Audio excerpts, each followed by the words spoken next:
Welcome back to the my new video guys in my YouTube channel guys. Today when we are going to talk about how can we unpair Wi-Fi network in our Redmi phone. Guys, you want to unpair your Wi-Fi network in your Redmi phone, so then how can you unpair?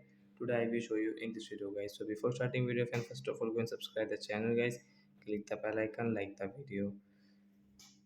So we will on our phone setting to unpair Wi-Fi network. After on phone setting, I scroll it. Hence you can see this type of setting, and hence you can see your Redmi phone Wi-Fi setting. So we will tap here. So which network guys you have paired already, and guys you want to unpair it. So how can you unpair? So right side tap here, and hence you will have to scroll. Hence you can see this forget option means unpair guys. Tap here to unpair. Guys Wi-Fi network will unpair guys. We will off our phone Wi-Fi setting. We will off it. So like that guy we can unpair our Wi-Fi network in Redmi phone. So that's it guys. Thanks for watching the video. Bye guys.